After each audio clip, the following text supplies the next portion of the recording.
Il souriait en lui tendant l'acte de propriété de la maison que j'avais saignée pour sauver de la saisie avec mes 30 000 euros. Ma vengeance? Arracher tout ce que j'avais construit et remorquer la voiture qu'il m'avait empruntée. Échec et mat. Je m'appelle Nan. J'ai 32 ans et ma vie était complètement définie avant même que je ne prenne ma première bouffée d'air. Je suis jumelle. Mais dans ma famille, ce mot ne signifie pas être égal. Cela ne signifie pas un partenariat ou un lien partagé. Cela signifie qu'il y avait un personnage principal et ensuite il y avait la doublure. Je suis la jumelle aînée d'exactement 6 minutes. Ce furent 6 minutes microscopiques et misérables où j'étais l'enfant unique avant que ma sœur, Stella, n'arrive et n'éclipse complètement toute mon existence. Grandir dans la même maison que Stella, c'était comme essayer de lire un livre au calme pendant que quelqu'un braque un projecteur massif et aveuglant directement dans vos yeux. Vous ne pouvez tout simplement vous concentrer sur rien d'autre. Et absolument personne d'autre dans la pièce ne peut même vous voir. Stella n'était pas seulement l'enfant préféré. Elle était le soleil, la lune et les étoiles pour mes parents. J'ai passé toute mon enfance, mes années d'adolescence maladroite et la majeure partie de ma vingtaine à apprendre comment être parfaitement invisible.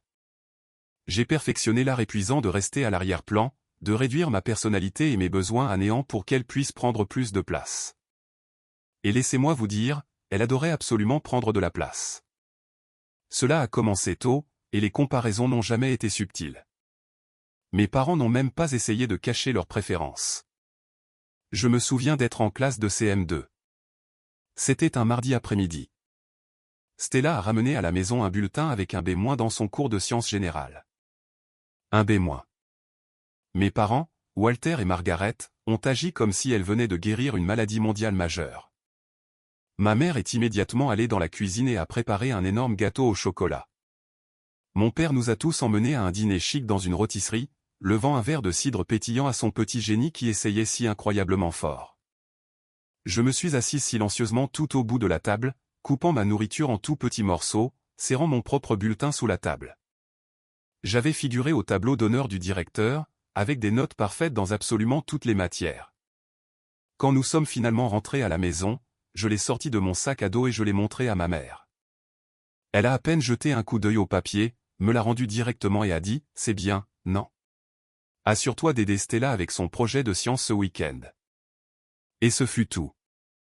Elle s'est retournée directement vers ma sœur pour discuter de la robe qu'elle voulait porter dimanche. Le message était fort, limpide, et gravé dans mon cerveau en développement avant même que je ne sache comment articuler la douleur. Stella comptait. J'étais juste la paire de mains supplémentaires. Ce fut un millier de petites coupures comme celle-là chaque année. Si Stella attrapait un rhume, toute la maison s'arrêtait. La télévision était gardée à bas volume. De la soupe était faite maison, et mes parents planaient au-dessus de son lit. Si j'étais malade avec exactement la même grippe, on me disait de boire beaucoup d'eau, de prendre une pilule et de ne pas me mettre dans le chemin pour ne pas infecter quelqu'un d'autre. Quand Stella est allée à son bal de fin d'année au lycée, mes parents ont dépensé une petite fortune pour une robe sur mesure, une limousine allongée et des coiffeurs et maquilleurs professionnels qui sont venus à la maison.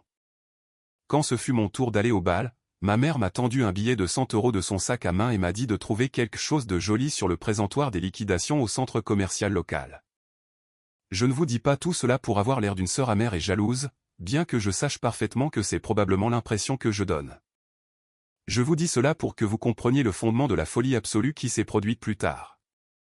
Vous devez comprendre que malgré tout, je ne détestais pas mes parents. C'est la partie la plus triste et la plus pathétique de toutes. Je les aime. J'étais désespérément en demande d'eux. Quand vous êtes affamé d'affection de base pendant toute votre vie, vous ne cessez pas magiquement d'en vouloir. Vous apprenez juste à survivre avec les plus petites miettes imaginables.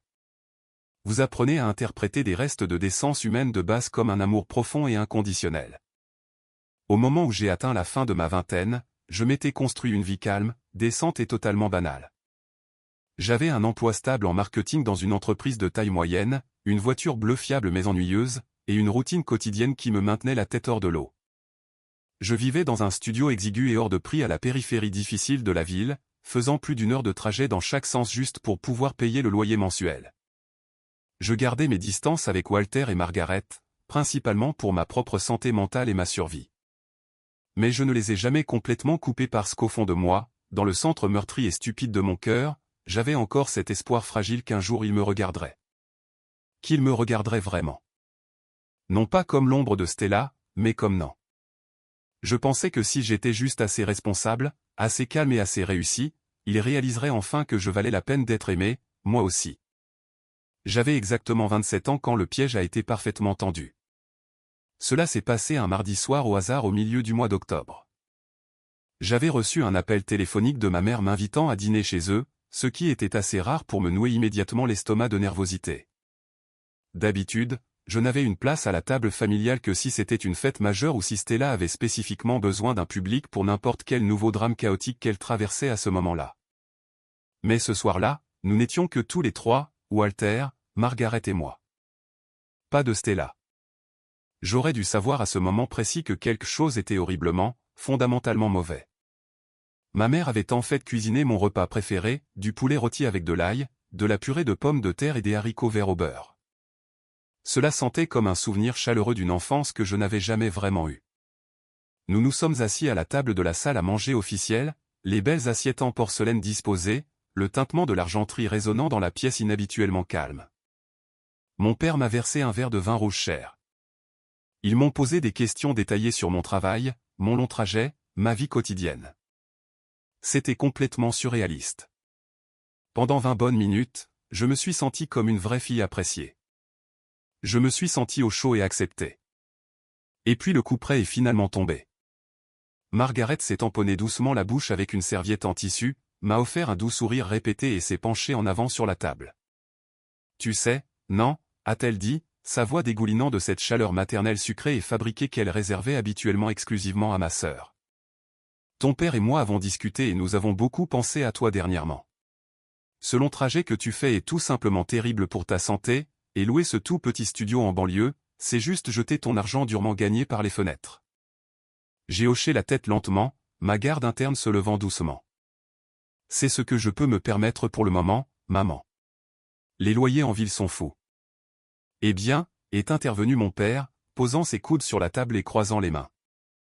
Nous avons une proposition pour toi. Tu connais le vieil appartement de ta grand-mère? Celui dont nous avons hérité en centre-ville après son décès. Je le connaissais bien. Il était resté complètement vide pendant plus de 2 ans depuis le décès de ma grand-mère. Il était dans un emplacement fantastique, en plein cœur vibrant de la ville, près de mon bureau. Mais il était à l'intérieur d'un bâtiment très ancien et négligé. Nous perdons de l'argent chaque mois, en payant les taxes foncières, l'assurance et les frais d'entretien pendant qu'il reste là à prendre la poussière. Ma mère a continué, ses yeux se verrouillant sur les miens. Nous n'avons tout simplement pas le temps ni l'énergie de gérer une propriété locative ou de traiter avec des étrangers en ce moment. Alors, nous avons pensé que tu pourrais vivre là-bas. Je me suis figé, le morceau de poulet se transformant en cendre sèche dans ma bouche. Vivre là-bas, chez grand-mère. Oui. Margaret a rayonné de 1000 feux, agissant comme si elle me remettait personnellement un billet de loterie gagnant. Ce serait absolument parfait pour toi. C'est tellement plus près de ton bureau. Tu pourrais aller travailler à pied.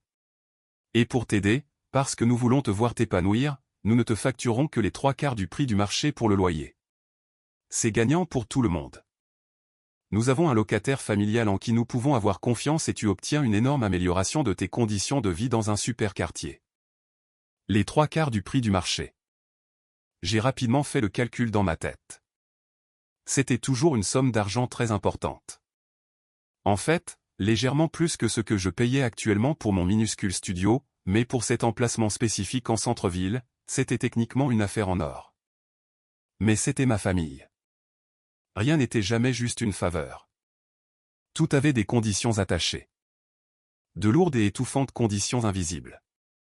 Je ne sais pas quoi dire, ai-je balbutié, regardant de l'un à l'autre. Dis juste oui, a dit Walter en riant doucement. Il est temps que tu aies un endroit convenable pour vivre, non. Considère que c'est notre façon de t'aider à t'installer correctement. J'ai regardé le visage souriant et apparemment aimant de ma mère. Pendant une fraction de seconde, j'ai vu complètement au-delà de la manipulation. Je me suis laissé désespérément croire au récit qu'il me vendait. Je me suis laissé croire qu'il se souciait réellement de mon trajet épuisant, qu'il voulait que je sois en sécurité et à l'aise, qu'ils prenaient enfin leurs responsabilités de parents pour m'aider.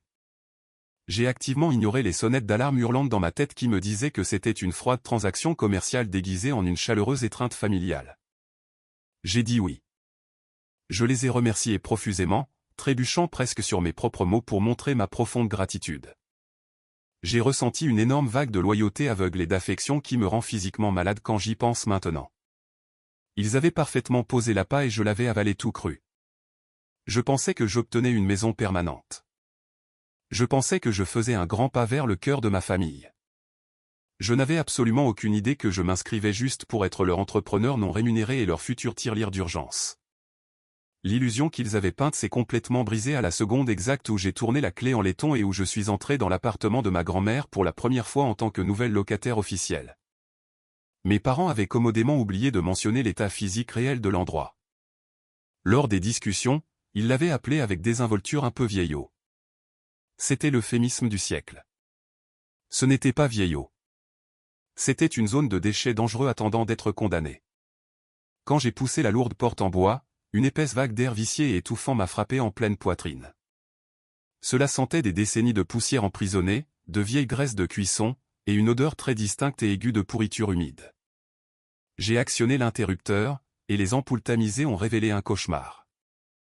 Les murs, dont je me souvenais vaguement qu'ils étaient d'une douce et agréable couleur crème quand j'étais une petite fille en visite, étaient tachés d'un jaune nicotine nauséabond et inégal. Les sols s'affaissaient littéralement sous mes pieds comme une éponge mouillée, gémissant bruyamment en protestation à chaque pas que je faisais. Je suis entré dans la cuisine et mon cœur a sombré encore plus. Les appareils semblaient appartenir à un musée de la dépression du milieu du siècle.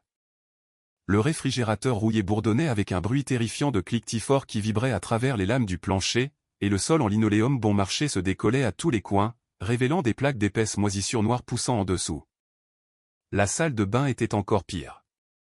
Le coulis entre les carreaux était complètement noir, et le robinet goûtait un flux constant d'eau couleur rouille. Je suis resté complètement immobile au centre du salon, laissant tomber ma seule boîte en carton de produits de nettoyage sur le sol, et j'ai eu envie de m'effondrer et de pleurer. Ce n'était pas une maison. C'était une tombe pourrissante que quelqu'un avait simplement oublié d'enterrer. Mes parents ne m'avaient pas fait une faveur généreuse. Ils m'avaient largué une énorme responsabilité coûteuse parce qu'ils étaient trop radins et paresseux pour engager une équipe professionnelle pour vider l'endroit. Ils savaient que je ne me plaindrais pas. Ils savaient que je le prendrais, que je leur paierais le loyer à temps chaque mois, et que je le réparerais moi-même parce que j'étais Nan, le cheval de trait fiable, invisible et désespéré de la famille. Mais en me tenant là, respirant l'air toxique et poussiéreux, quelque chose s'est tordu profondément à l'intérieur de mon cerveau. Au lieu de me retourner, de m'éloigner et de leur jeter les clés au visage, ma réponse traumatique profondément enracinée s'est déclenchée. La logique tordue et brisée d'une enfant négligée a pris le volant. J'ai regardé le papier peint jaune qui se décollait et les lames de plancher pourrissantes. Et j'ai pensé, si je répare cela, si je rends cet endroit beau et parfait, ils devront enfin me respecter. Ils verront à quel point je travaille dur. Ils devront me remarquer. Alors, je n'ai pas pleuré. J'ai attaché mes cheveux, j'ai retroussé mes manches, j'ai mis un épais masque en papier, et je suis parti en guerre. Pendant toute l'année suivante, ma vie est devenue un cycle punitif de travail physique épuisant et éreintant. Je travaillais à mon emploi exigeant en marketing d'entreprise pendant la journée, souriant aux clients et rédigeant des rapports. Et la nuit, je devenais une équipe de démolition à moi toute seule. J'ai arraché les tapis verts dégoûtants tachés d'urine à main nue. Je me souviens d'être assise sur le sol à 2 heures du matin, utilisant une pince pour extraire des centaines d'agrafes rouillées du sous-plancher jusqu'à ce que mes cuticules saignent abondamment et que mes doigts soient à vif, gonflés et couverts d'ampoules. J'ai frotté les carreaux de la salle de bain avec des produits chimiques agressifs et brûlants jusqu'à ce que mes poumons me fassent physiquement mal, et je me sentais étourdi par les émanations.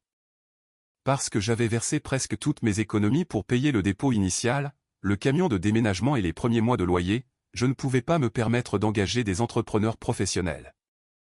J'ai dû apprendre à absolument tout faire moi-même. J'ai regardé des centaines d'heures de tutoriels vidéo sur Internet. J'ai appris comment boucher correctement des cloisons sèches, comment poncer des plinthes en bois, comment remplacer un anneau de cire de toilette. Certaines nuits, j'étais trop fatigué jusqu'aux os pour même me traîner jusqu'au matelas pneumatique bon marché que j'avais jeté sur le sol dans la chambre. Je m'évanouissais simplement sur le sous-plancher nu, froid et éclaté dans le salon, me réveillant couverte de poussière de plâtre blanche, chaque muscle de mon corps hurlant dans une douleur atroce. Mais lentement, douloureusement, centimètre par centimètre, l'appartement a commencé à respirer de nouveau. J'ai peint les murs d'un blanc galerie net et propre, bannissant les horribles taches jaunes pour toujours. J'ai acheté des luminaires bon marché mais modernes en liquidation et je les ai installés. Chaque échymose sur mes genoux, chaque coupure profonde sur mes mains, chaque euro pressé de mon budget serré ressemblait à un sacrifice physique que j'offrais avec empressement à l'autel de l'approbation de mes parents. Je me suis convaincu que je construisais mon sanctuaire ultime. C'était le seul espace au monde entier qui appartenait entièrement à mes efforts. C'était le seul endroit où l'air ne résonnait pas constamment avec le nom de Stella. À l'intérieur de ces murs fraîchement peints, je n'étais pas la jumelle de secours. J'étais la créatrice. Ou du moins c'est ce que je croyais follement et stupidement. Cela a pris près de 3 années épuisantes de ma vie. Mais l'appartement était finalement devenu complètement méconnaissable par rapport à la coquille pourrissante et malodorante dans laquelle j'étais entré au début. Il est passé d'un danger littéral pour la santé à un espace de vie véritablement beau, lumineux et moderne. Ce n'était pas un pantouse de luxe, mais c'était le mien, et il était absolument immaculé. Un week-end, après avoir économisé une prime de fin d'année décente au travail, j'ai finalement décidé de m'attaquer au dangereux système électrique. Les prises étaient de vieux dangers à 2 broches non mis à la terre qui faisaient des étincelles chaque fois que je branchais l'aspirateur. J'ai passé 3 jours consécutifs et exténuants à remplacer absolument chaque prise, interrupteur et plaque murale dans tout l'appartement. Quand j'ai finalement engagé un électricien de la ville agréé pour venir inspecter le panneau principal et valider officiellement mon travail d'amatrice, il a traversé les pièces avec une lourde lampe de poche, secouant constamment la tête. « Vous avez vraiment fait tout ce travail vous-même » a-t-il demandé, me regardant avec une surprise sincère et les yeux écarquillés. « Oui » ai-je dit, essuyant une trace de poussière de plâtre de mon front en sueur. « C'est bon ? Ai-je tout gâché ?» Il a éclaté de rire. « D'accord, madame. » L'ancien câblage en tissu à l'intérieur de ces murs était un désastre absolu qui ne demandait qu'à se produire. Vous n'avez pas seulement mis l'endroit aux normes. Vous avez probablement sauvé tout ce bâtiment de brûler dans un incendie électrique. J'ai souri. C'était un sentiment étrange et totalement inconnu qui s'épanouissait dans ma poitrine. De la fierté. Une fierté solide, pure et véritable. Non pas parce que j'avais fait quelque chose pour plaire à mes parents exigeants, mais parce que je m'étais attaqué à quelque chose d'incroyablement difficile, dangereux et effrayant, et je l'avais parfaitement bien fait. Bien sûr, la réaction de ma propre famille à mon travail acharné a été entièrement différente. Walter et Margaret venaient occasionnellement, généralement seulement lorsqu'ils se trouvaient dans le quartier du centre-ville pour faire des courses et avaient besoin d'utiliser des toilettes propres. Ils traversaient l'appartement, non pas comme des parents aimants visitant la maison confortable de leur fille adulte, mais exactement comme de froids investisseurs immobiliers vérifiant un projet de rénovation rentable. Je me souviens très bien de ma mère passant lentement ses mains le long du bord du nouveau comptoir en quartz lisse que j'avais installé dans la cuisine, un comptoir pour lequel j'avais littéralement mangé des nouilles instantanées pendant 6 mois consécutifs afin de me l'offrir. « Tu arranges vraiment cet endroit de façon tout à fait charmante, non ?» a dit Margaret, plissant les yeux en calculant la valeur. « Il va valoir tellement plus d'argent sur le marché quand tu auras enfin terminé. » Quand tu auras enfin terminé. Ces mots m'ont fait l'effet d'un courant d'air glacial frappant l'arrière de mon cou nu. J'ai fait de mon mieux pour l'ignorer complètement. Je me suis dit qu'elle manquait juste d'intelligence émotionnelle de base, que c'était simplement sa façon tordue de me faire un compliment. Stella est venue exactement 2 fois en 3 ans. La première fois, elle est entrée vêtue d'un manteau en laine de créateur, a regardé mon salon fraîchement peint et impeccable, et a soupiré de façon dramatique. Waouh! Je ne peux honnêtement pas croire que c'est la vieille place d'accumulatrice effrayante de grand-mère. C'est en fait plutôt mignon. Je veux dire, c'est incroyablement petit, mais ça reçoit une lumière décente. Elle a tapoté ses ongles manucurés coûteux sur ma table basse restaurée. Tu sais, Marcus et moi regardions des endroits en centre-ville l'autre jour. Je pourrais bien emménager ici quand tu auras fini de jouer à la décoratrice d'intérieur. Elle a ri de son rire cristallin comme si c'était juste une blague drôle et inoffensive. J'ai ri aussi parce que c'est exactement ce que font les bonnes sœurs dociles. Vous avalez l'insulte amère, vous forcez un sourire et vous maintenez la paix. Mais quelque chose de fondamental a changé à l'intérieur de mon cerveau ce jour-là précisément. Un profond instinct de survie que je ne savais même pas posséder s'est réveillé et a étiré ses jambes. J'ai commencé à absolument tout conserver. Et je veux dire la moindre petite feuille de papier. Je suis allé dans un magasin de fournitures de bureau et j'ai acheté un dossier en accordéon ignifuge et ultra résistant. Et je l'ai traité comme un texte religieux sacré. Chaque pot de peinture blanche. Chaque boîte de vis en acier, les factures massives pour le sol Stratify, le reçu de livraison pour le réfrigérateur, le lave-vaisselle, la cuisinière, les luminaires modernes, et même la facture de l'électricien agréé. Si je dépensais un seul euro pour améliorer cet appartement, la preuve physique allait directement dans cet épais dossier. Je me disais que c'était juste pour mes déclarations de revenus annuels, juste une bonne tenue de registres adultes et responsables. Mais au fond de moi, mon subconscient construisait lentement une forteresse. Je savais, à un certain niveau animal et primaire, que ma famille considérait mon travail intense comme sa propriété personnelle. Je m'assurais juste d'avoir absolument les reçus le moment venu. La tempête dévastatrice n'a pas frappé ma vie avec un tonnerre bruyant ou des éclairs foudroyants. Elle a commencé par une pression silencieuse, étouffante et terrible. C'était un dimanche après-midi ensoleillé quand Walter et Margaret se sont présentés à ma porte d'entrée complètement à l'improviste. Ils n'avaient pas leur démarche arrogante et confiante habituelle. Ils avaient l'air visiblement plus vieux, physiquement dégonflés, et ils portaient une lourde énergie incroyablement nerveuse qui me donnait la chair de poule. Je les ai lentement laissés entrer, et ils se sont assis lourdement sur le canapé moderne du milieu du siècle que je venais tout juste de finir de payer le mois précédent. Je leur ai offert du café frais, mais ils ont tous les deux secoué la tête à l'unisson. Margaret a regardé Walter, lui donnant un léger coup de coude dans les côtes. « Non » a commencé mon père, la voix épaisse, rauque et inhabituellement hésitante. « Nous sommes dans une situation un peu difficile. Une situation financière très sérieuse. » Mon rythme cardiaque a instantanément grimpé. « Qu'est-ce qui ne va pas? Êtes-vous malade? Est-ce la maison? » « Non. Non. » Margaret est intervenue, ses mains tordant nerveusement la lanière en cuir de son sac à main hors de prix. « C'est à propos de l'appartement. De cet appartement précis. » J'ai senti le sang chaud se drainer complètement de mon visage, me laissant froide. « Qu'en est-il? » J'ai payé mon loyer le 1er du mois, exactement comme toujours. Walter a soupiré lourdement, se penchant en avant et reposant sa tête grisonnante dans ses mains. « C'est la banque, non. Nous avons secrètement contracté une deuxième hypothèque sur cette propriété il y a quelques années pour aider à financer l'entreprise de boutique de Stella. L'entreprise a complètement coulé. Tu le sais. Mais les paiements mensuels du prêt, nous avons pris du retard. Beaucoup de retard. La banque vient d'envoyer un avis final.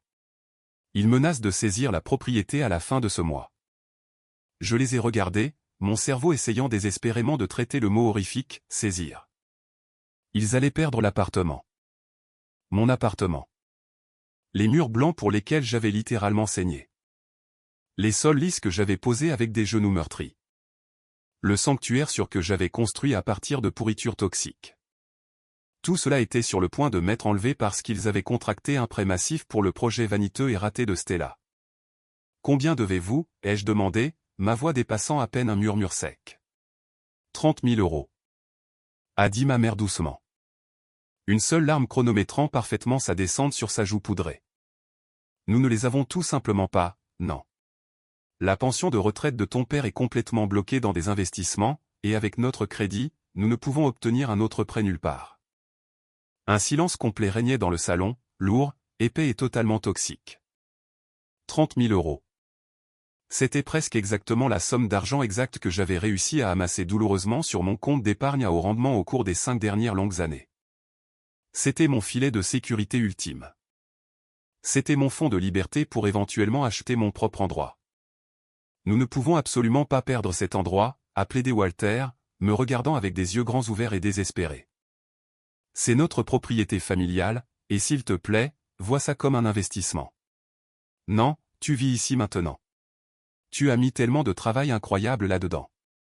Nous ne pouvons pas laisser la banque te le prendre. Puis Margaret a porté le coup de grâce absolu. La phrase soigneusement calculée qui a instantanément brisé toutes mes défenses logiques. Elle a tendu le bras, a saisi ma main froide, l'a serré fort et m'a regardé droit dans les yeux. Si tu peux juste nous aider cette fois-ci, non, nous nous assurons absolument que tu sois prise en charge. Cet appartement sera entièrement à toi un jour. Nous te le promettons, un jour. C'était exactement la même carotte empoisonnée au bout d'un bâton qu'il balançait agressivement sous mon nez depuis que j'avais 6 ans. Juste une faveur de plus. Juste un sacrifice massif de plus. Sois juste gentil encore une fois et alors nous t'aimerons enfin. Alors tu seras enfin l'égal de Stella. Je savais logiquement que c'était de la manipulation. Je suis une femme professionnelle et éduquée travaillant dans le marketing. Je sais exactement comment repérer un argumentaire frauduleux. Mais la petite fille brisée en moi, celle qui voulait juste qu'on lui prépare un gâteau pour son tableau d'honneur, a complètement pris le volant. J'ai regardé autour de mon beau salon sûr. J'ai regardé mes parents, me suppliant littéralement de les aider. Je voulais être l'héroïne de la famille. Je voulais être celle, responsable, qui sauvait la famille, pas Stella qui l'avait ruinée. D'accord, ai-je expiré, ma poitrine serrée. Je les ai. Je vais vous donner l'argent. Dès le lendemain matin avant le travail, je suis entré dans l'agence locale de ma banque. Mes mains tremblaient si violemment que je pouvais à peine tenir le stylo pour signer le bordereau d'autorisation de virement. 30 000 euros. Des années passées à sauter agressivement des vacances, à ignorer ma garde-robe démodée, à emporter des déjeuners bon marché tous les jours et à faire des heures supplémentaires interminables. Tout cela disparut en une signature. Je me suis assise directement en face du guichetier de la banque, regardant l'écran de l'ordinateur pendant que les chiffres massifs passaient définitivement de mon compte sécurisé à celui, vide, de mon père. Quand le guichetier a souri poliment et m'a tendu le reçu de confirmation imprimé, je me suis senti physiquement malade. Une vague de nausées profonde et vertigineuse a envahi tout mon corps. C'était exactement comme si je venais d'acheter du faux amour dans un bac à soldes. Je suis sorti de la banque calme et suis entré dans la lumière aveuglante du soleil, serrant le bout de papier contre ma poitrine, et essayant désespérément de convaincre mon cerveau emballé que j'avais fait ce qu'il fallait. J'avais sécurisé ma belle maison. J'avais sauvé mes parents désespérés de la ruine. J'ai conduit ma voiture directement chez eux pendant ma pause déjeuner pour déposer les documents bancaires. Quand j'ai franchi la porte d'entrée et suis allé dans la cuisine, Walter et Margaret attendaient anxieusement près du comptoir. Margaret a jeté un coup d'œil au reçu dans ma main et m'a presque plaqué au sol avec un énorme câlin. Oh, non, a-t-elle pleuré bruyamment, me serrant les épaules plus fort qu'elle ne l'avait fait depuis une décennie complète. Merci. Merci infiniment. Tu nous as vraiment sauvés. Walter s'est approché, a placé une main lourde et étonnamment chaude sur mon épaule tendue, et m'a regardé avec une expression que je n'avais jamais, au grand jamais vu diriger vers moi de toute ma vie. C'était une approbation absolue, véritable et entière. Nous sommes tellement incroyablement fiers de toi, non, a-t-il dit, sa voix profonde épaissie par une émotion réelle. Tu es une si bonne fille. Nous sommes fiers de toi. 5 mots simples. Mais j'avais attendu plus de 30 ans de ma vie juste pour les entendre. L'énorme serré d'anxiété qui vivait en permanence dans ma poitrine s'est dissous instantanément. Je suis retourné à mon bureau d'entreprise avec les vitres de la voiture baissées. La radio allumée à fond, pleurant des larmes de joie d'un soulagement pur et total. Pour la première fois de toute mon existence, je n'étais pas une réflexion après coup. J'étais choisi. J'étais hautement valorisé. Pendant quelques courtes semaines, j'ai vécu dans un état de béatitude complète et naïve. Le nuage lourd, sombre et étouffant qui avait plané sur ma relation avec mes parents toute ma vie semblait s'être miraculeusement dissipé. Quand je les appelais au téléphone, ils répondaient en fait à la première sonnerie. Quand je passais à la maison le week-end, ils m'offraient immédiatement de la nourriture fraîche. Il n'y avait absolument aucune mention de la dette massive, aucune mention des 30 000 euros, et aucune mention de l'acte de propriété futur de l'appartement. Juste un silence confortable et incroyablement paisible. Mais parfois, le silence n'est pas vraiment la paix. Parfois, le silence est juste le bruit terrible d'un piège en acier qui se referme très, très silencieusement autour de votre jambe. Un mois complet s'était écoulé. Mon compte d'épargne était totalement vide, mais ma vie quotidienne me semblait incroyablement sûre. J'étais assise sur mon nouveau canapé, lisant paisiblement un livre quand mon téléphone portable a vibré violemment sur la table basse. L'écran lumineux s'est allumé avec le nom de Stella. J'ai pris une grande inspiration, préparant mon esprit à n'importe quel drame trivial et ennuyeux qu'elle allait me déverser, et j'ai répondu à l'appel. Non, a-t-elle presque hurlé directement dans le combiné, sa voix aiguë bouillonnant d'une joie maniaque et incontrôlable. Tu ne vas même pas le croire. Qu'y a-t-il, Stella, ai-je demandé, gardant intentionnellement mon ton plat et neutre. Marcus m'a enfin demandé en mariage. Il l'a fait. Nous sommes officiellement fiancés. J'ai fermé les yeux, massant mes tempes. C'est génial, Stella. Félicitations. Vraiment. Je sais. La bague en diamant est absolument massive. Bref, écoute-moi. Nous organisons une énorme et somptueuse fête de fiançailles le mois prochain dans la propriété d'été de ses riches parents. Ça va être incroyablement chic avec un service de traiteur. Tu viens, n'est-ce pas? Il faut absolument que tu viennes. Bien sûr, je serai là, ai-je dit, forçant un sourire joyeux dans ma voix. Parfait. Ne porte rien de trop terne ou qui ait l'air bon marché. D'accord, à plus. Au revoir. Elle a raccroché le téléphone avant même que je ne puisse répondre. J'ai lentement reposé le téléphone sur la table. Malgré l'insulte classique et incroyablement subtile de Stella, je ne me suis pas laissé affecter. Stella allait se marier, ce qui signifiait qu'elle serait complètement concentrée sur sa propre vie dans un avenir prévisible. J'avais mon bel appartement. J'avais enfin le respect de mes parents et j'étais enfin à l'abri du chaos. Je n'avais absolument aucune idée que les 30 000 € que je leur avais donnés n'avaient pas acheté ma sécurité à long terme. Ils avaient essentiellement acheté les billets pour ma propre exécution. La grande scène était en train d'être plantée pour la fête de fiançailles, et j'allais marcher aveuglément droit vers l'abattoir. Le trajet en voiture de mon appartement jusqu'au vaste domaine où se tenait la fête de fiançailles a duré un peu moins d'1 heure. Mais chaque minute de ce trajet a semblé être une éternité absolue. Je serrais le volant de ma voiture de banlieue bleue de base de 10 ans si fort que mes jointures étaient devenues complètement blanches contre le plastique bon marché. La climatisation de ma voiture fonctionnait à peine, soufflant une brise tiède et cliquetante sur mon visage alors que je quittais les limites de la ville animée pour entrer dans les banlieues riches et agressivement entretenues où vivait la famille de Marcus. J'avais complètement éteint la radio, préférant le bourdonnement fort et régulier de mes pneus usés sur l'autoroute à toute musique qui pourrait accidentellement puiser dans le puits profond d'anxiété qui pesait lourdement tout au fond de mon estomac. J'avais 32 ans, j'étais une femme indépendante avec une carrière stable et un appartement magnifiquement rénové.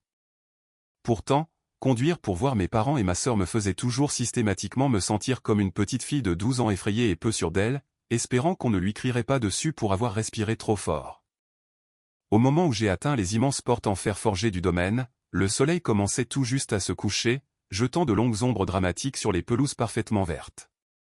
Marcus venait d'une famille de vieille richesse établie. C'était le genre de personnes qui n'avaient pas seulement une maison. Ils avaient un vaste complexe avec une longue allée sinueuse fermée par un portail, des haies parfaitement sculptées qui semblaient avoir été taillées avec des ciseaux à ongles, et une énorme fontaine en pierre à plusieurs niveaux qui bouillonnait au centre de l'allée circulaire avant. Alors que j'arrêtais ma berline bleue de base et usée devant la grande entrée principale, tendant mes clés bon marché à un voiturier qui regardait mon véhicule avec une confusion mal dissimulée et un léger dégoût, je me suis immédiatement senti complètement et totalement déplacé. Je suis sorti de la voiture, j'ai lissé le tissu de la robe bleu marine foncée que j'avais achetée en solde il y a 3 ans, j'ai pris une grande inspiration tremblante de l'air humide du soir, et je suis entré. L'intérieur de l'immense maison était agressivement somptueux, conçu pour impressionner et intimider dans des proportions égales. Il y avait d'énormes lustres en cristal étincelant suspendus à des plafonds voûtés incroyablement hauts, projetant une lumière chaude, dorée et flatteuse sur des dizaines d'invités riches vêtus de costumes sur mesure et de robes en soie de créateurs coûteuses. Un quatuor à cordes jouait doucement de la musique classique en arrière-plan. Les sons riches des violoncelles et des violons se faufilaient harmonieusement à travers les rires polis et graves et le tintement aigu et continu des flûtes à champagne en cristal. Des serveurs en chemise blanche impeccable et nœuds papillons noirs flottaient silencieusement à travers la foule dense en portant de lourds plateaux en argent chargés d'amuse-bouches délicats et compliqués que je ne pouvais même pas commencer à prononcer. Je me tenais près du bord du grand salon, tenant un verre à moitié vide d'eau gazeuse avec un quartier de citron vert, faisant absolument de mon mieux pour me fondre dans les lourds rideaux de velours derrière moi. J'ai repéré mes parents presque immédiatement. Walter et Margaret étaient complètement dans leur élément, tenant court près de l'énorme cheminée en pierre avec les riches parents de Marcus. Ils riaient fort, projetant l'image absolue, parfaite et sans faille d'une famille prospère, aimante et bien équilibrée. Ma mère portait un nouveau et magnifique collier de perles et une robe en soie dont je savais, comme un fait absolu, qu'ils ne pouvaient pas du tout se les permettre, probablement achetée avec une carte de crédit à taux d'intérêt élevé qu'ils auraient finalement du mal à rembourser en secret. Et puis il y avait Stella. Elle était le centre absolu de l'univers ce soir, flottant sans effort à travers la pièce dans une robe en soie ivoire sur mesure qui épousait parfaitement sa silhouette. Le diamant sur son annulaire gauche était odieusement massif, accrochant la lumière du lustre et projetant de minuscules et brillants arcs-en-ciel sur les murs. À chaque fois qu'elle bougeait la main pour faire un geste ou rire, elle rayonnait visiblement, absorbant l'attention indivise, les compliments interminables et l'envie à peine dissimulée de chaque personne dans la pièce. Quand elle m'a finalement repéré, caché tranquillement dans mon coin, elle ne s'est pas excusée pour s'approcher et me dire bonjour. Elle m'a juste offert un petit signe de la main sec et condescendant de l'autre bout de la pièce, m'a tourné le dos, et a continué à rire avec ses nouveaux amis riches. J'ai passé les 2 heures atroces suivantes à faire la conversation de façon atrocement fausse et polie avec des parents éloignés et riches de Marcus, que je connaissais à peine et qui se fichaient clairement de savoir qui j'étais. J'ai répondu à leurs questions génériques sur mon emploi en marketing avec un enthousiasme vide et répété. J'ai souri jusqu'à ce que ma mâchoire me fasse physiquement mal et que les muscles de mon visage commencent à trembler. J'ai hoché la tête en écoutant des histoires ennuyeuses sur des terrains de golf et des vacances en Europe dont je n'avais que faire. J'ai gardé la tête baissée, j'ai joué mon rôle assigné à la perfection en tant que sœur aînée calme, solidaire et banale, et j'ai silencieusement compté les minutes jusqu'à ce qu'il soit socialement acceptable pour moi de partir, de retourner en voiture à mon bel appartement sûr. Et d'enfiler mon pantalon de survêtement confortable. Je n'arrêtais pas de me rappeler que j'avais accompli mon devoir ultime. J'avais sauvé ma famille d'une terrible ruine financière il y a tout juste un mois. J'étais une bonne fille. Les 30 000 € que j'avais sacrifiés valaient complètement cet inconfort temporaire parce que cela achetait ma tranquillité d'esprit à long terme. Je me suis en fait laissé croire, debout dans cette pièce pleine d'étrangers, que tout allait finalement s'arranger. Juste au moment où le personnel de traiteur efficace commençait à débarrasser silencieusement les assiettes délicates des amuse-bouches pour faire place au somptueux plat principal, la douce musique classique qui jouait en fond s'est soudainement estompée pour laisser place à un silence complet. Mon père, Walter, s'était positionné en plein centre de l'immense salon. Il tenait une cuillère à dessert en argent et tapait doucement mais fermement contre le côté de sa haute flûte à champagne. Le son aigu, clair et tintant a immédiatement coupé le lourd bavardage de la foule riche. En l'espace de quelques secondes, la pièce entière est devenue complètement silencieuse, déplaçant son attention. Des dizaines de visages pleins d'attente se sont tournés vers lui, attendant quelle que soit l'annonce qu'il se préparait à faire. Ma mère, Margaret, se tenait fièrement juste à côté de lui, sa main posée délicatement et possessivement sur son bras vêtu d'un costume. Elle arborait un large sourire fortement répété et prêt pour les caméras qui s'étiraient sur son visage, mais qui n'atteignaient pas tout à fait ses yeux froids et calculateurs. Stella et Marcus ont été doucement tirés vers l'avant de la foule par ma mère, se tenant côte à côte comme l'image absolue et parfaite du jeune amour riche. Si je pouvais avoir l'attention de tout le monde pendant un bref instant, a commencé mon père, sa voix profonde et résonnante portant facilement à travers la grande pièce sans avoir besoin d'un microphone. Il a bombé le torse, ressemblant en tout point au patriarche fier, bienveillant et prospère qu'il voulait désespérément que ces gens croient qu'il était. Margaret et moi voulons prendre un moment pour remercier sincèrement les merveilleux parents de Marcus pour avoir gracieusement accueilli cette soirée vraiment incroyable et magnifique.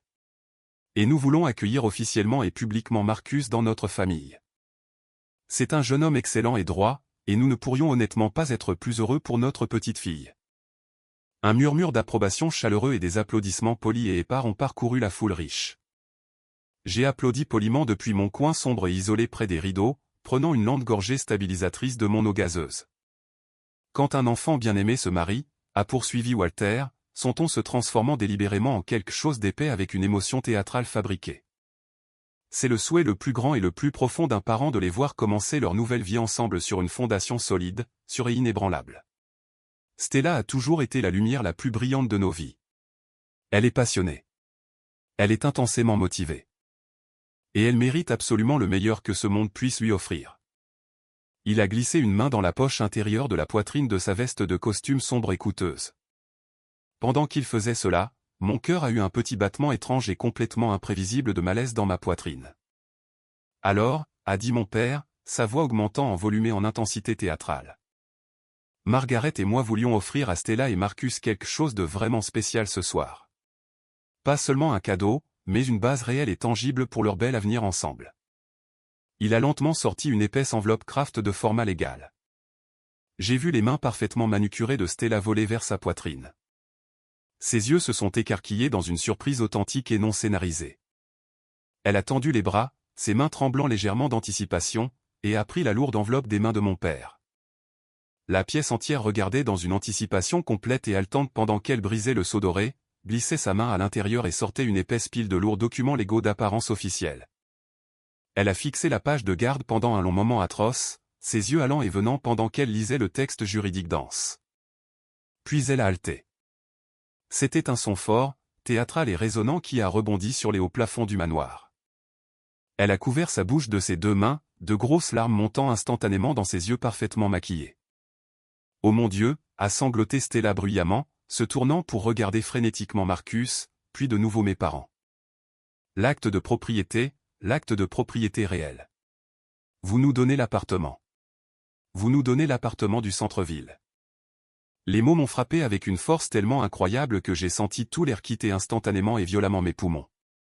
Mon père a hoché la tête lentement, rayonnant d'une fierté absolue et écœurante.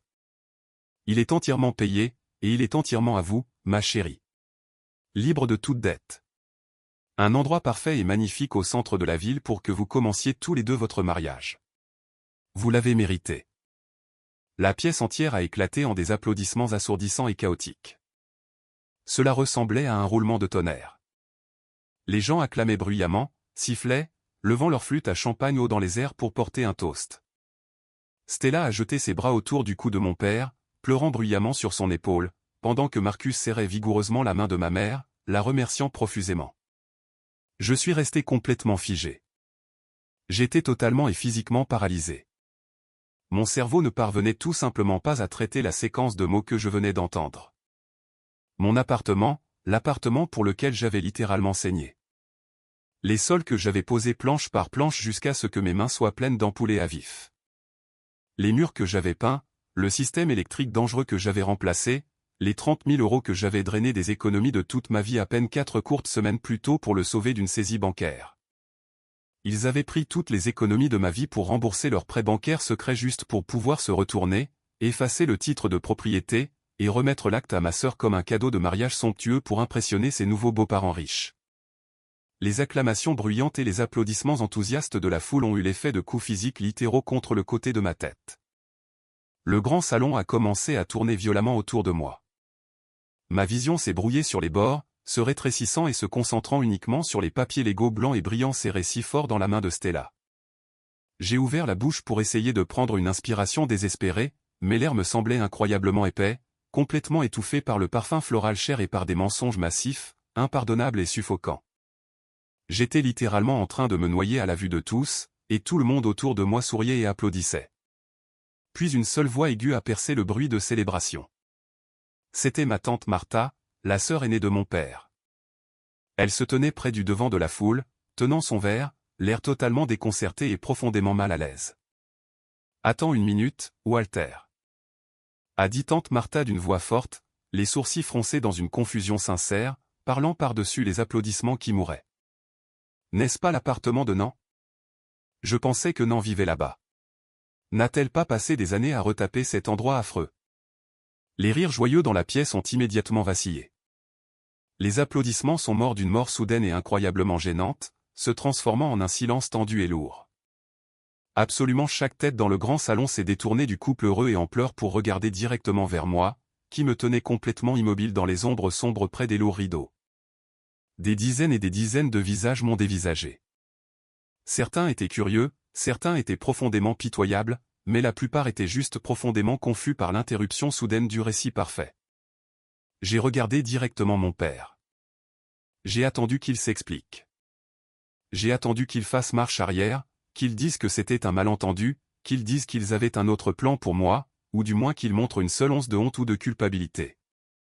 Mais Walter n'a pas bronché. Son expression ne s'est pas adoucie. Il avait l'air intensément agacé que les projecteurs se soient détournés de son geste grand et généreux, pour se poser sur la fille qu'il considérait comme une réflexion après coup.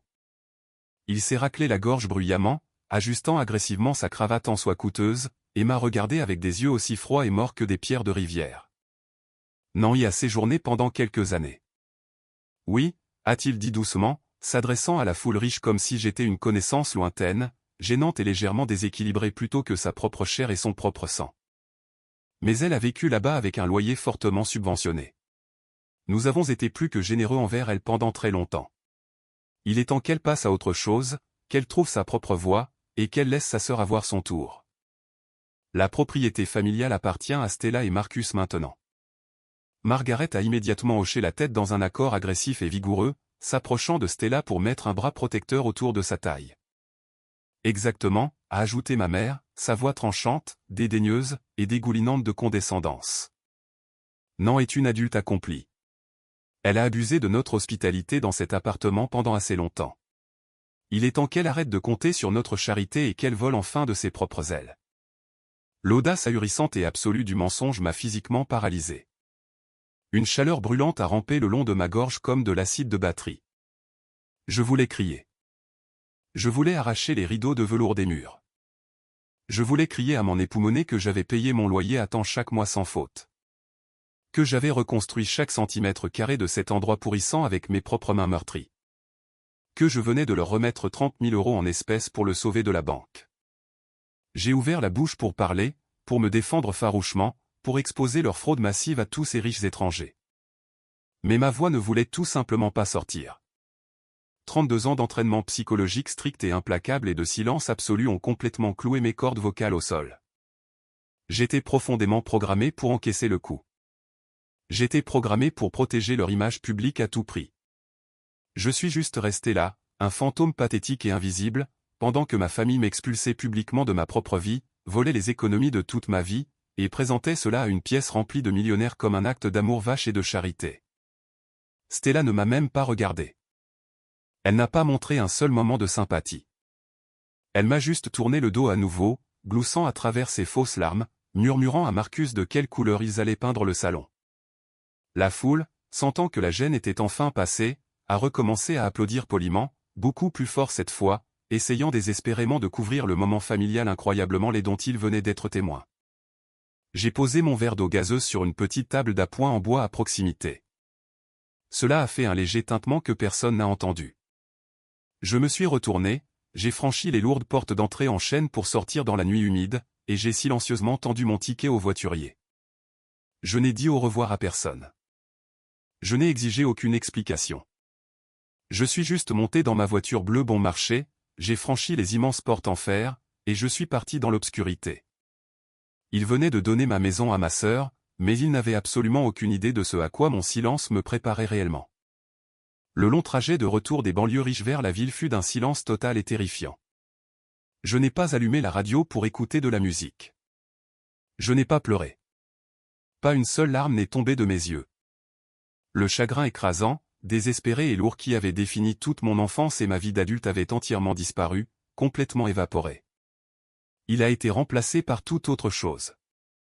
Quelque chose de glacial, d'hyper précis et de profondément terrifiant. C'était exactement comme si un fil d'acier rouillé et tendu à l'intérieur de ma poitrine avait finalement été tiré beaucoup trop loin et venait juste de casser.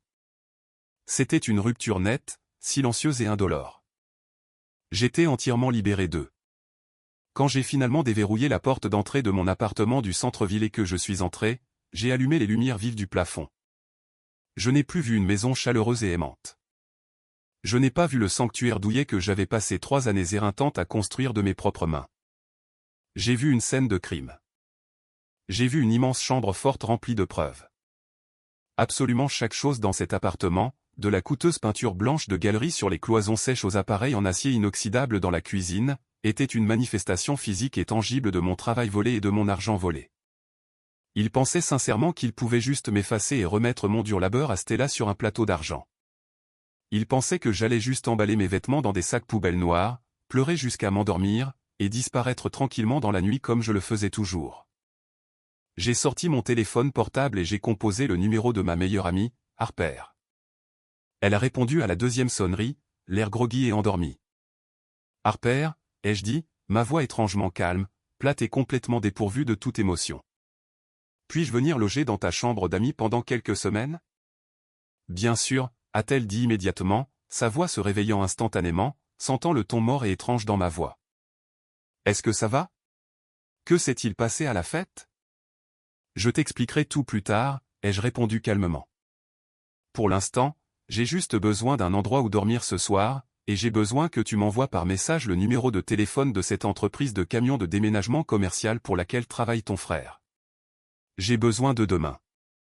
À 2 heures du matin, j'étais assise à mon magnifique îlot de cuisine en quartz avec une énorme tasse de café noir et mon lourd dossier accordéon inifuge de reçu étalé devant moi. Je ne pleurais pas. Je calculais. J'avais formulé un plan. Ce n'était pas une réaction chaotique, émotionnelle et désordonnée née d'une crise de colère. C'était un plan de ruine totale et absolue, précis, impitoyable et parfaitement légal. Je n'allais pas détruire leur propriété. Je n'allais pas briser de fenêtres ou faire des trous dans les cloisons sèches. J'allais simplement reprendre exactement au centime près ce qui m'appartenait légalement. Absolument chaque article que j'avais acheté, chaque installation que j'avais mise en place, chaque appareil pour lequel je détenais le reçu, j'allais les leur laisser avec exactement ce qu'ils m'avaient donné il y a 3 ans.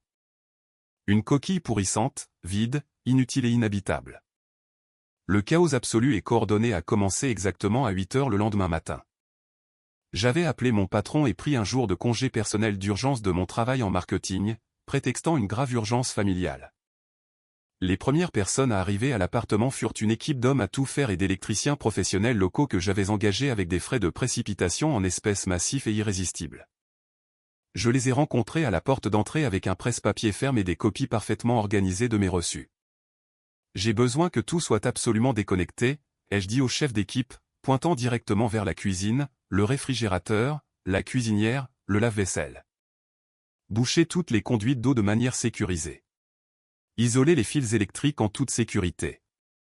Retirer chaque luminaire moderne du plafond dans chaque pièce. Boucher les fils et ne laisser pendre que des ampoules nu bon marché. L'homme a regardé autour de la cuisine moderne et magnifiquement finie, se grattant la tête sous sa casquette. Madame, je peux le faire, mais si nous retirons tous ces appareils encastrés et luminaires, cela va laisser cet endroit complètement vide et totalement inhabitable. C'est exactement le but, ai-je dit doucement, lui tendant une épaisse liasse de billets en guise d'acompte. Commencez par la cuisine, puis passez aux meubles lavabo et au miroir de la salle de bain. Pendant les 4 heures entières suivantes, l'appartement a été rempli de la glorieuse, assourdissante et chaotique symphonie de lourdes perceuses électriques, de marteaux et d'hommes criant des instructions. C'était la meilleure musique absolue que j'ai jamais entendue de toute ma vie. C'était le son distinct de ma reprise de pouvoir par la force. Je me suis tenu contre le mur et j'ai regardé pendant qu'il faisait rouler le coûteux réfrigérateur en acier inoxydable que j'avais acheté. J'ai regardé pendant qu'il dévissait le beau lustre moderne dans la salle à manger, ne laissant que 2 fils exposés et scotchés se tordant d'un trou déchiqueté dans le plafond. Puis sont venus les sols. J'avais gardé la facture détaillée originale prouvant que j'avais acheté les planches stratifiées imperméables et la sous-couche en mousse.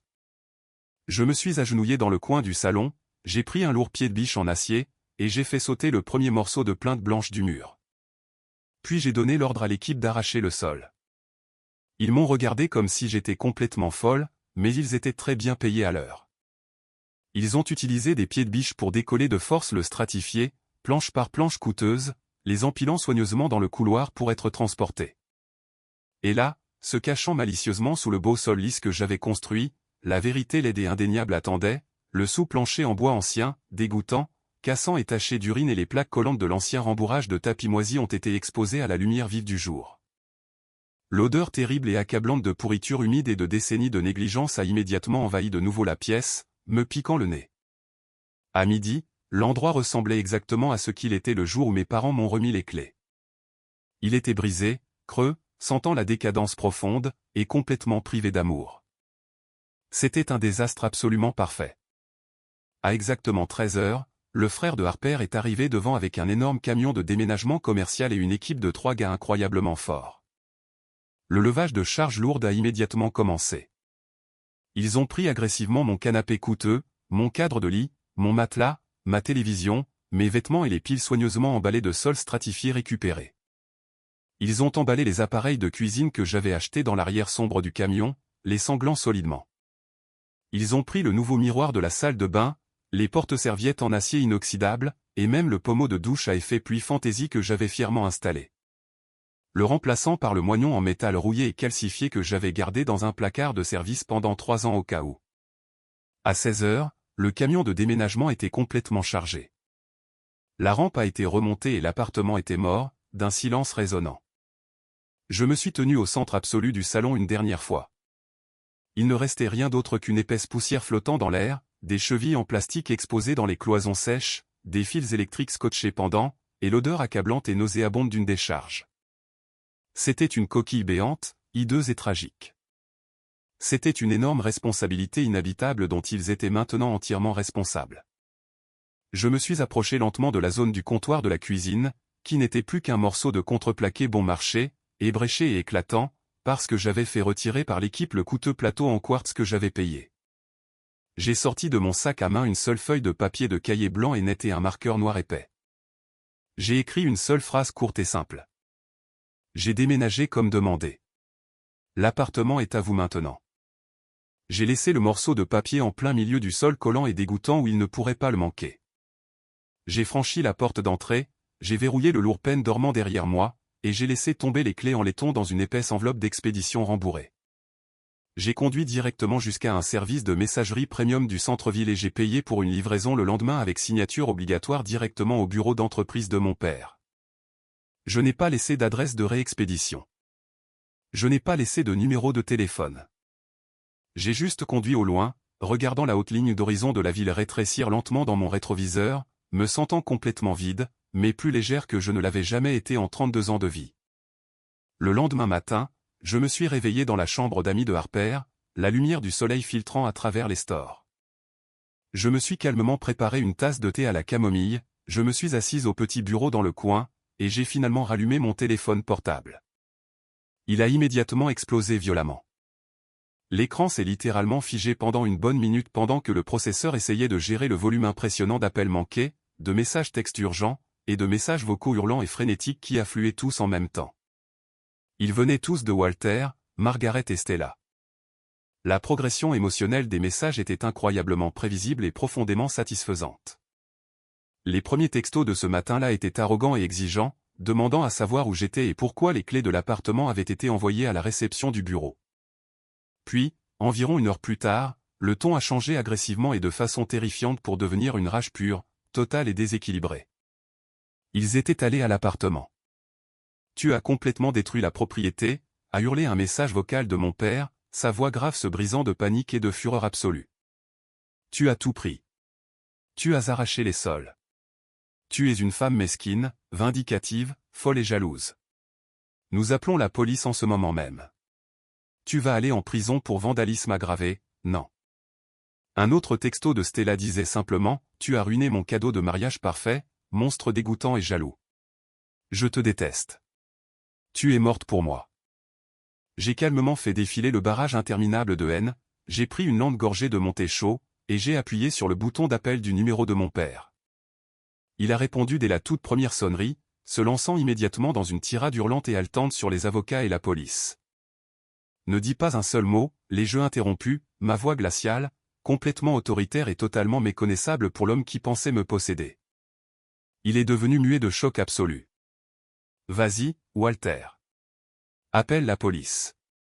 Appelle les avocats les plus chers que tu puisses trouver. Montre-leur l'appartement vide. Et quand ils demanderont pourquoi j'ai pris les appareils électroménagers et les sols, je leur montrerai l'épais dossier de reçu avec mon nom légal et les numéros de carte de crédit dessus. J'ai pris exactement ce que j'ai acheté, rien de plus. Oh, et pendant que tu as la police là-bas, assure-toi de mentionner les 30 000 € que tu m'as soutirés frauduleusement sous des prétextes totalement faux quelques semaines seulement avant de donner ma maison. Voyons comment un juge gère ce genre de maltraitance financière envers un aîné et de fraude. Il y a eu un silence retentissant et absolu à l'autre bout de la ligne téléphonique. Je pouvais littéralement entendre sa respiration lourde et paniquée à travers le haut-parleur. Profite bien du mariage, ai-je dit doucement. Puis j'ai raccroché le téléphone, je suis allé dans mes paramètres, et j'ai bloqué définitivement leurs 3 numéros de téléphone pour qu'ils ne m'atteignent plus jamais.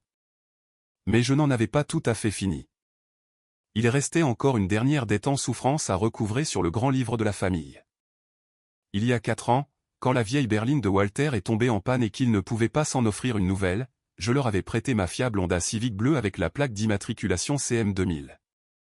J'avais acheté une voiture légèrement plus récente pour mon trajet quotidien, mais je ne leur avais jamais légalement transféré le titre de l'ancienne Honda.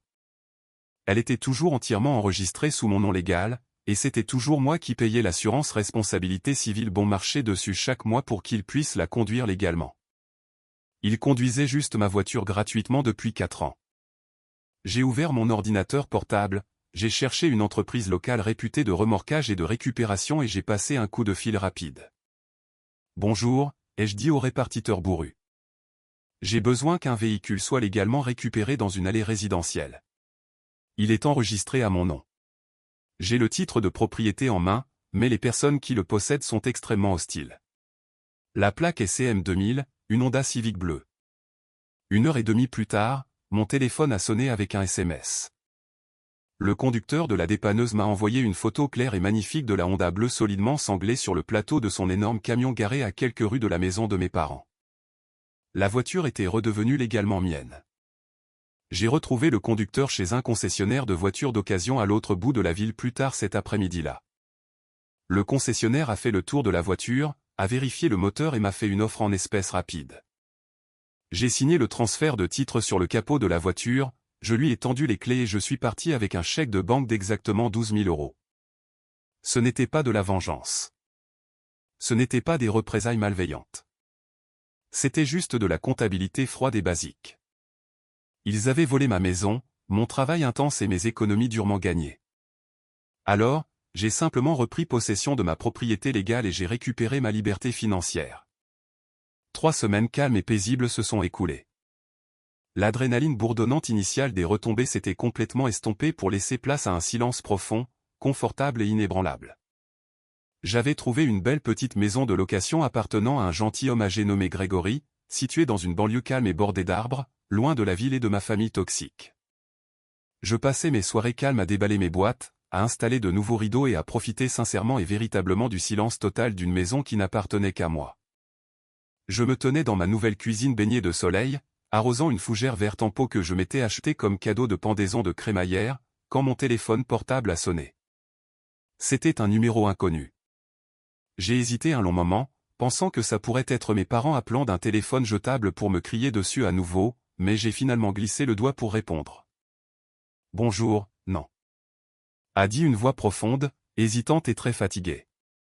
C'est Marcus, le fiancé de Stella. Eh bien, l'ex-fiancé, je suppose. J'ai arrêté d'arroser la plante, posant lourdement le petit pichet en plastique sur le comptoir.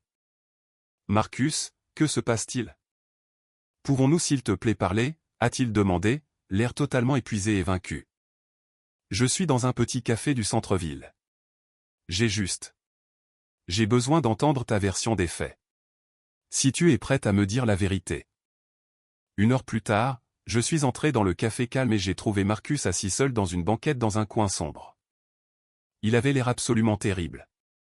Il avait de profonds cernes violets foncés sous les yeux, et il remuait agressivement une tasse de café noir comme si elle lui devait de l'argent. Il a levé les yeux quand je me suis approché, offrant un sourire tendu et incroyablement désolé. Je me suis assise en face de lui, croisant les mains sur la table. Mes parents t'ont dit que j'avais détruit l'appartement par pure jalousie déséquilibrée, n'est-ce pas? Marcus a laissé échapper un soupir lourd et saccadé, passant une main dans ses cheveux ébouriffés. Ouais, ils ont peint toute cette image élaborée de toi comme étant complètement déséquilibrée et folle. Ils ont dit que tu avais démoli les murs parce que tu ne supportais pas que Stella soit heureuse et se marie, mais ça n'avait tout simplement aucun sens pour moi. Alors, je suis allé à l'appartement pour évaluer les dégâts avec l'entrepreneur de ma famille. L'entrepreneur a regardé les fils dénudés proprement gardés et les sols manquants et a dit, celui qui a fait ça a repris sa propriété proprement. Ce n'était pas une crise de colère émotionnelle. C'était un retrait professionnel et hautement planifié. Je n'ai rien dit. Je suis juste resté assise tranquillement et je l'ai laissé parler. Alors, j'ai commencé à creuser. A poursuivi Marcus, sa voix baissant d'un ton, pleine d'une colère silencieuse. J'ai vérifié les registres de propriété de la ville. J'ai vu le privilège fiscal massif et les avis de saisie. J'ai exigé de voir les relevés bancaires de Walter. Et puis j'ai découvert les 30 000 € que tu leur as transférés quelques semaines seulement avant la fête de fiançailles. J'ai découvert que tu avais payé pour absolument chaque amélioration dans cet endroit de ta propre poche. Il m'a regardé, les yeux pleins d'un dégoût sincère, mais heureusement pas dirigée vers moi. J'ai confronté Stella hier soir. Elle a essayé de jouer la victime, en pleurant et en disant que tu devais bien ça à la famille parce que tu étais la sœur aînée. Walter a essayé de me dire que c'était juste une affaire de famille compliquée et que je ne devrais pas fouiner, mais je les ai vus pour ce qu'ils sont vraiment à ce moment-là. Des sangsues. Je ne peux pas me marier dans une famille qui traite son propre sang comme un portefeuille jetable. J'ai annulé tout le mariage hier matin. Je lui ai rendu la bague. Je me suis adossé à la banquette en cuir, absorbant la nouvelle massive. Je n'ai pas ressenti le besoin de triompher. Je n'ai pas ressenti le besoin de célébrer la destruction de la relation de ma sœur. J'ai juste hoché la tête lentement. Je suis vraiment désolé que tu aies dû te retrouver pris au milieu de ce gâchis, Marcus. Ne le sois pas, a-t-il dit fermement, se levant et jetant quelques billets sur la table. Tu as esquivé une énorme balle, non. Et honnêtement, je pense que moi aussi. Plus tard dans la soirée, j'ai reçu un très long et détaillé message texte de ma tante Martha. Elle m'a dit que la maison de mes parents était une zone de guerre absolument chaotique. Stella hurlait depuis 3 jours d'affilée, jetant des objets, blâmant absolument tout le monde sur Terre sauf elle-même pour avoir perdu un mari millionnaire. Walter et Margaret faisaient face à une facture astronomique et paralysante pour réparer l'appartement ruiné qu'ils possédaient maintenant, mais qu'ils ne pouvaient absolument pas louer eux-mêmes, et ils crachaient mon nom comme si c'était une malédiction mortelle et impardonnable. J'ai lu le message texte, j'ai souri légèrement en moi-même, et je l'ai supprimé définitivement. Qu'il hurle. Je me suis promené dans la maison de location calme de Gregory. Il n'y avait absolument aucun fantôme ici. Pas d'attentes écrasantes et lourdes, pas d'amour conditionnel, pas de comparaison constante et épuisante avec ma sœur jumelle. J'ai rempli les pièces avec les mêmes mains exactes qui avaient autrefois reconstruit un appartement brisé et pourrissant. Mais cette fois, je ne construisais pas désespérément un sanctuaire pour mendier l'approbation de mes parents. Je construisais ma propre vie. Chaque matin où je me réveille maintenant, l'air semble incroyablement léger. Chaque moment de silence semble mérité et sûr. J'ai arrêté d'attendre que quelqu'un d'autre remarque enfin que j'existais parce que je me suis enfin vraiment remarqué moi-même. Parfois, la chaleureuse idée d'une famille comme dans les films me manque, mais ensuite je me souviens exactement de combien cela m'a coûté de mendier un amour toxique qui était assorti d'un prix massif. Maintenant, je ne mendie plus. Je choisis la paix. Je choisis des limites blindées. Je me choisis moi. Et si quelqu'un ose qualifier cela d'égoïste, c'est qu'il n'a clairement jamais su ce que c'était réellement que de survivre en étant invisible. Je n'ai pas perdu une famille. J'ai perdu mes geôliers. Et enfin, je suis complète.